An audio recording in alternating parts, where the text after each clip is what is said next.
রীতিমতো আলোড়ন করা এক ঘটনা ঘটেছে বরিশালে। প্রায় ৩৮,০০০ যুবকের লিঙ্গ পরিবর্তন হয়ে গেছে। বিষয়টি প্রকাশ্যে আসার পর এ নিয়ে শুরু হয়েছে আরেক যুদ্ধ। লিঙ্গ পরিবর্তন হওয়া এই ৩৮,০০০ যুবকের সবাই এবার বরিশাল শিক্ষা বোর্ডের অধীনে এইচএসসি পরীক্ষার্থী। ইতিমধ্যে তাদের রেজিস্ট্রেশন কার্ডও সম্পন্ন হয়েছে। সম্প্রতি বরিশালের ঝালকাঠিতে শিক্ষার্থীদের মাঝে রেজিস্ট্রেশন কার্ড বিতরণকালে শিক্ষার্থীদের লিঙ্গ পরিবর্তনের অসঙ্গতি সামনে আসে। পরবর্তী যাচাই বাছাইয়ে দেখা যায় উল্লেখযোগ্য সংখ্যক ছেলে শিক্ষার্থীর লিঙ্গ মহিলা হিসেবে প্রদর্শিত হয়েছে।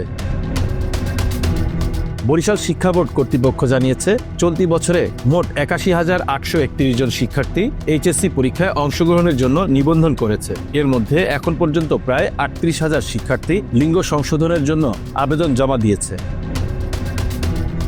পরীক্ষা নিয়ন্ত্রক অধ্যাপক জিএম শহীদুল ইসলাম জানান, কম্পিউটার প্রোগ্রামের সেটিংস সংক্রান্ত ত্রুটি এবং দায়িত্বপ্রাপ্ত অপারেটরের অসাবধানতার কারণে এ ভুল হয়েছে। সংশ্লিষ্ট অপারেটরকে শোকজ করা হয়েছে। Bangla affairs news desk.